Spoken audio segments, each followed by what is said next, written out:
Seed for Academy। परिचय।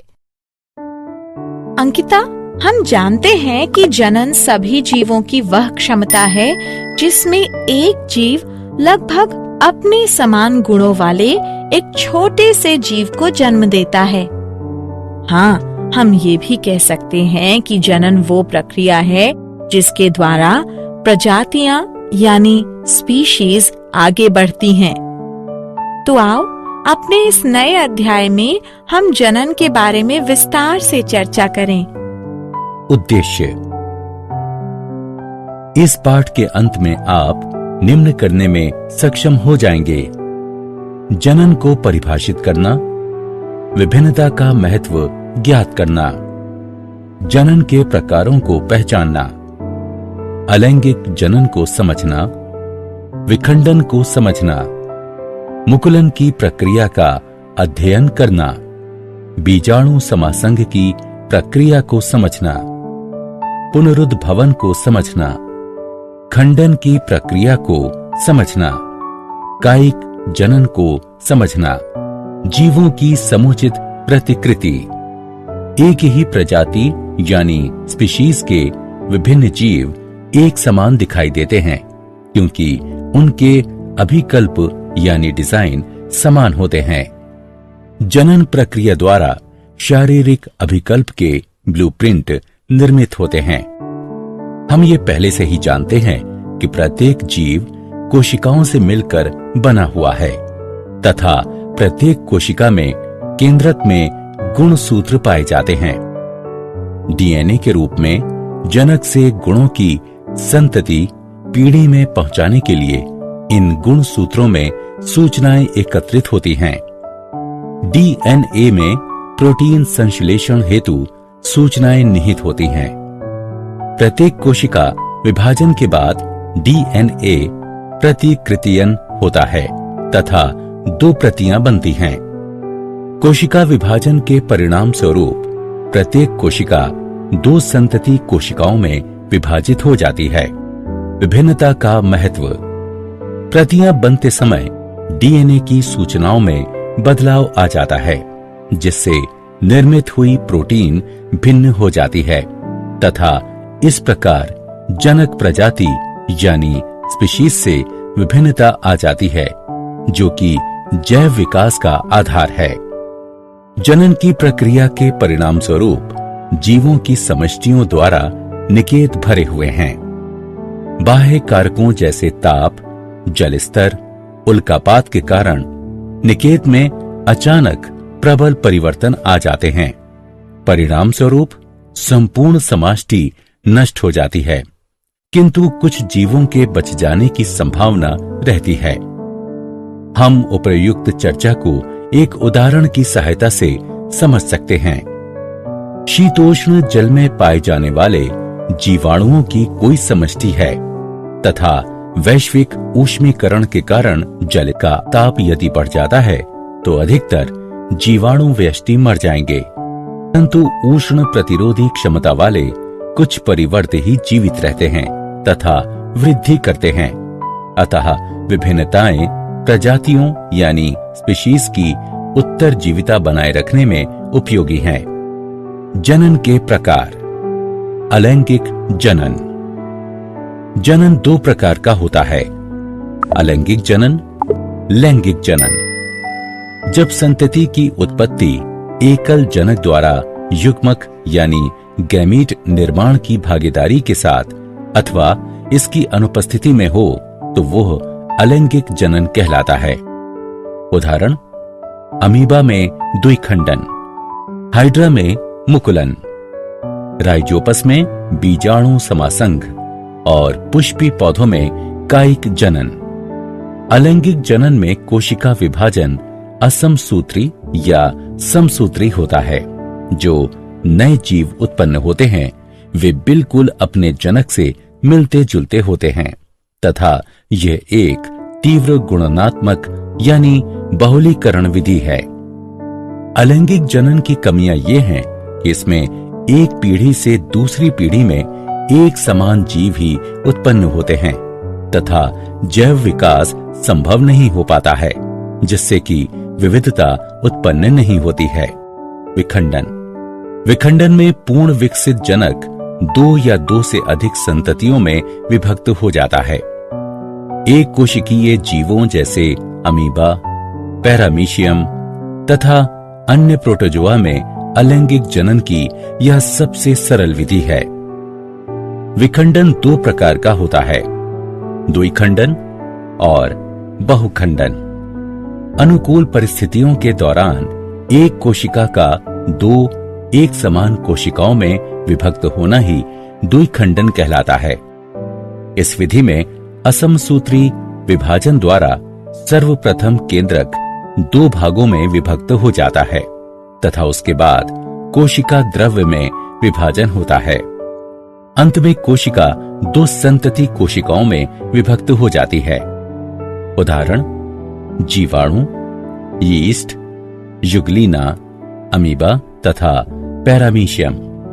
बहुखंडन जनक खंडन होता है। इसमें प्रतिकूल परिस्थितियों के दौरान जनक का शरीर स्वतः ही अनेक संतति कोशिकाओं में विभक्त हो जाता है। कोशिका का केंद्रक लगातार विभाजित होकर अनेक केंद्रक बनाता है। प्रत्येक केंद्रक कम मात्रा के कोशिका द्रव्य से घिरा होता है तथा पुटी यानी सिस्ट में अनेक संतति कोशिकाएं उत्पन्न होती हैं। अनुकूल परिस्थितियों में पुटी यानी सिस्ट टूटकर छोटी संततियों को मुक्त करता है। बहुखंडन का उदाहरण मलेरिया परजीवी प्लेज्मोडियम है। मुकुलन में एक या एक से अधिक एक कोशिकीय या बहुकोशिकीय बाह्य वृद्धि, जिन्हें कलिकाएं कहते हैं, जनक शरीर के ऊपर या अंदर उत्पन्न हो जाती हैं। हाइड्रा पुनर्जनन की क्षमता वाली कोशिकाओं का उपयोग मुकुलन के लिए करता है और इसके कारण एक स्थान पर कलिका यानी मुकुल विकसित हो जाती है।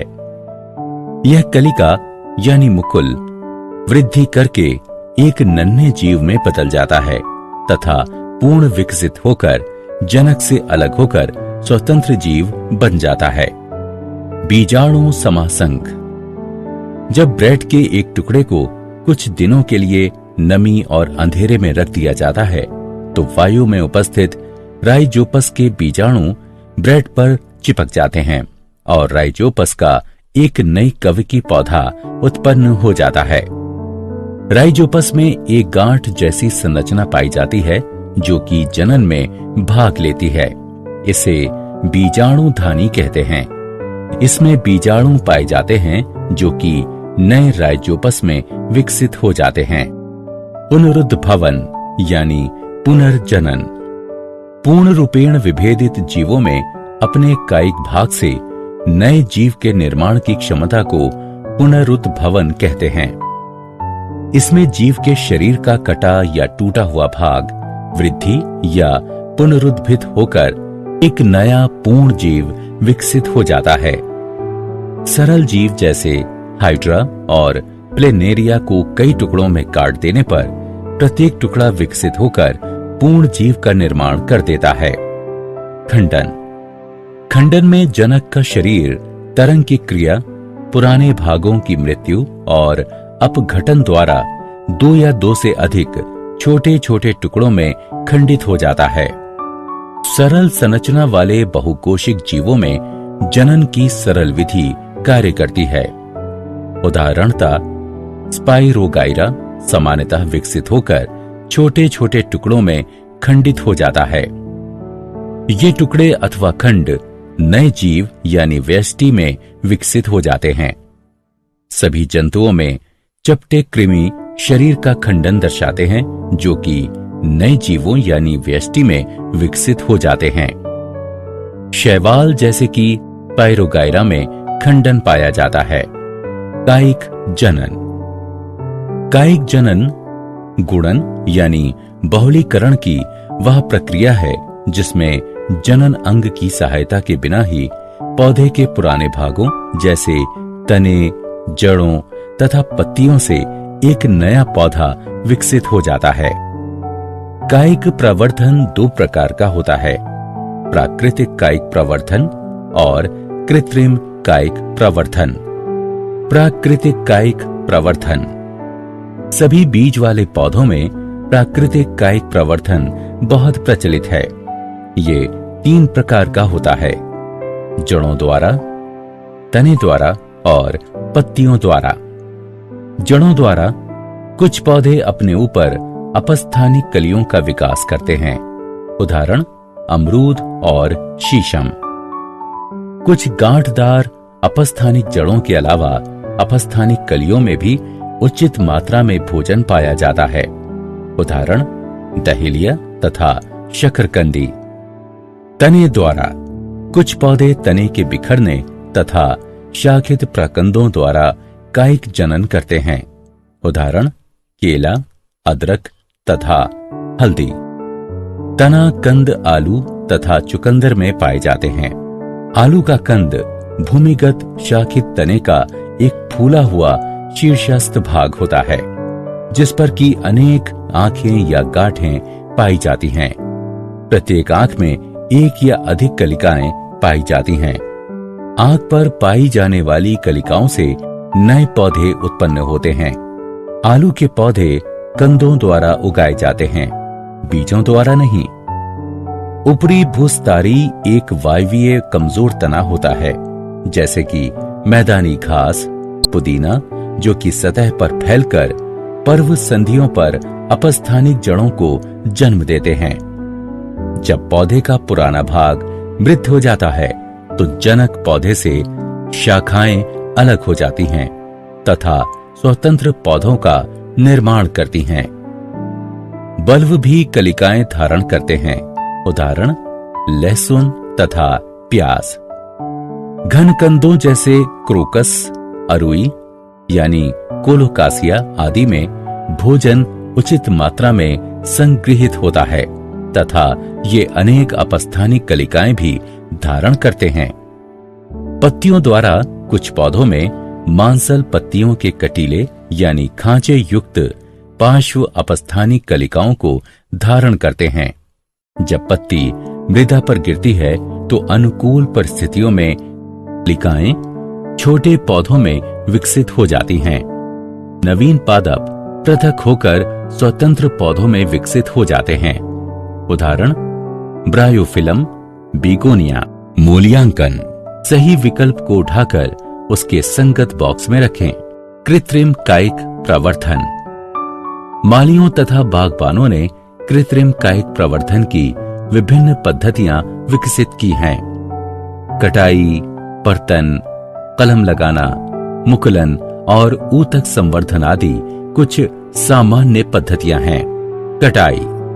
कटाई जड़, तना अथवा पत्ती का एक अलग हुआ भाग है, जो कि आंशिक रूप से नम मिट्टी में गड़ा हुआ होता है।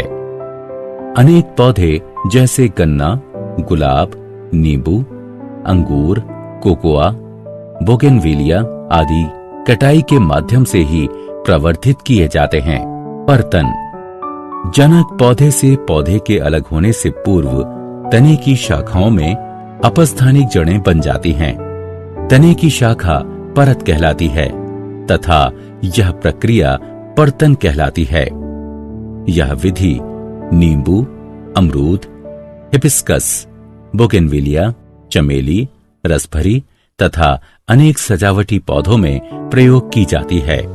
कलम लगाना: जनन की इस पद्धति में 2 निकटवर्ती संबंधित किस्मों वाले पौधों को एक साथ जोड़ दिया जाता है, जिससे कि वे एक पौधे के रूप में ही रहते हैं। पौधे का एक भाग जो कि पौधे के अन्य भाग पर कलम लगाता है, पौधे की कलम यानी साइकान कहलाता है, तथा वो पौधा जिस पर कलम लगाई जाती है डंठल यानी स्टॉक कहलाता है। उदाहरण आम, सेब, मटर, नींबू और अमरूद। मुकुलन में एक वांछनीय पौधे के तने से छाल युक्त एक छोटी कलिका यानी मुकुल ली जाती है। इसके बाद डंठल की छाल में बनाई गई गांठ यानी दरार में घुसाई जाती है। दोनों को बांध दिया जाता है तथा इन्हें सूखने से बचाया जाता है। उदाहरण गुलाब, आलू बुखारा आदि। ऊतक संवर्धन। संवर्धन विलियम के कृत्रिम माध्यम में पृथक या विलगित पादप कोशिकाओं अथवा पादप ऊतक के छोटे भागों में नए पादप का निर्माण ही ऊतक संवर्धन कहलाता है।